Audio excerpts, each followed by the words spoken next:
Airplane Flies High, Part 2, 1979.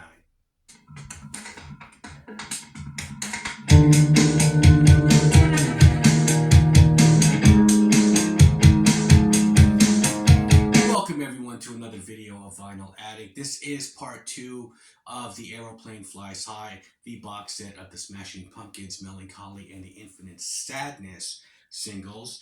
Now, let's just get into this 1979 side 1, first song, 1979. Now, this song was something Billy Corgan wrote after cruising around at 4 in the morning, and he said, "In the rearview mirror of my life was youth, childhood, and it was about to go away. And in front of me was everything that I hoped to become, everything that I was hoping to do in life."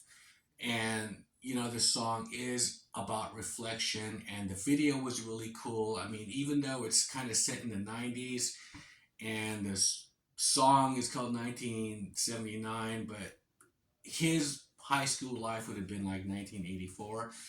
However, it's just a ongoing theme, pretty much, and anyone could relate to it when they're coming to the crossroads of youth and adulthood. And the video is really great, with the kids in there and the party, and they're playing little roles here and there. And I felt when this song came out, it was probably the best song up until that time that they have released as a single, for the mere fact that it was such a different direction from what they were doing prior. And they only had like two albums, an album of B-sides and an EP. So to come out with 28 song masterpiece, kind of big, the wall kind of concept album, you'd think like, well, what could they have to offer just based on the first two albums that you heard? But there was all kinds of stuff that they kind of like hit us with, from Tonight Tonight and this song 1979. And so it wasn't just going to be this hard progressive rock that they were doing. There was more tricks up Billy's sleeve, and 1979 was one of those tricks, and it was a really great one, and I love the song. Now, going to track 2, Ugly. This is probably the best B-side, okay? Because we only got one B-side off the Bullet with Butterfly Wings, which was a James Iha song, and the rest I don't really consider. They were just cover songs. As far as hearing the Smashing Pumpkins B-sides, this one is great. And he said, started as an album song until the very last moment. When Melancholy was cut from 31 to 28 songs, this is an interpretation of what had essentially been an acoustic song. Flood and I tried about 4 different versions before settling on this one, and it is a great song. I felt like this song could have replaced some of the repetitious kind of heavy songs that they put on there, or some of their long kind of psychedelic songs.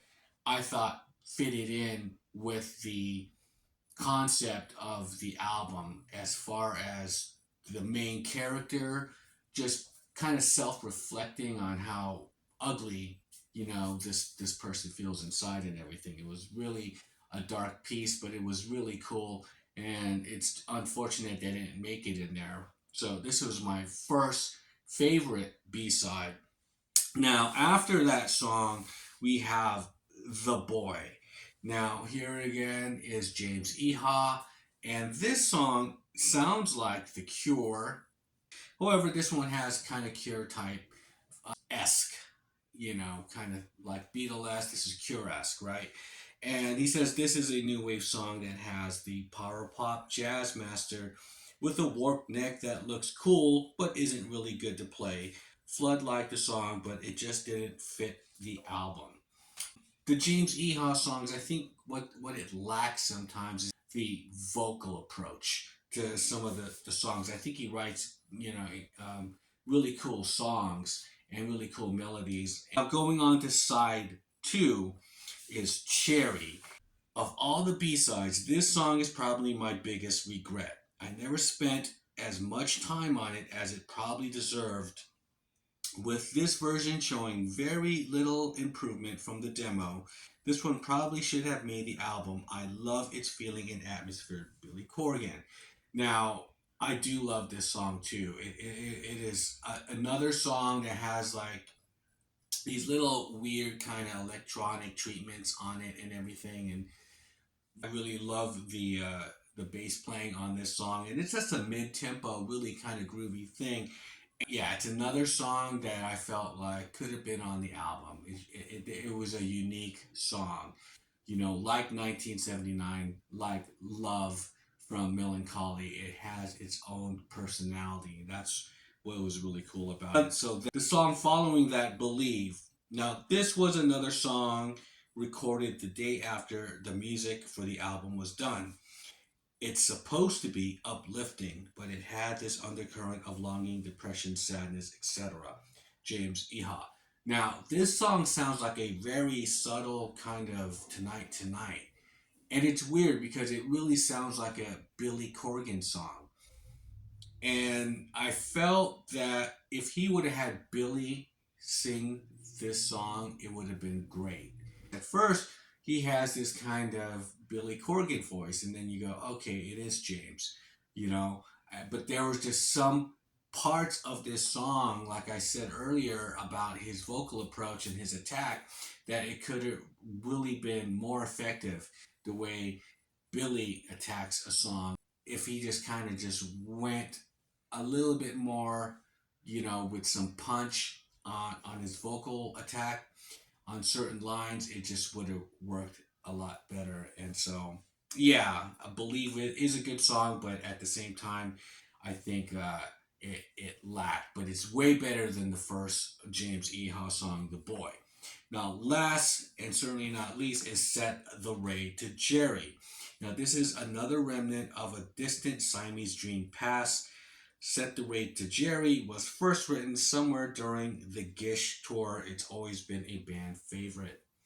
And this song has like a bass line sort of similar to like Wood from Alice in Chains. One of the things that Billy Corgan said is that he took a lot of these songs and put it on a tape, and him and Flood went cruising around listening to all the songs. And when this one came on, he really loved this song, but Flood said no.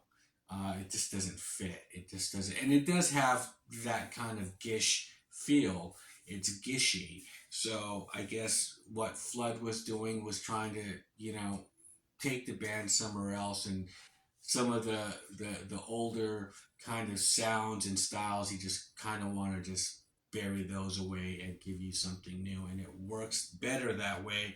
However, this song is just a really cool vibe to it, and I can see why the band likes it, and it just didn't fit, I guess, the whole narrative of melancholy and infinite sadness. Now, to wrap things up on this EP, I'm giving 1979 an 8.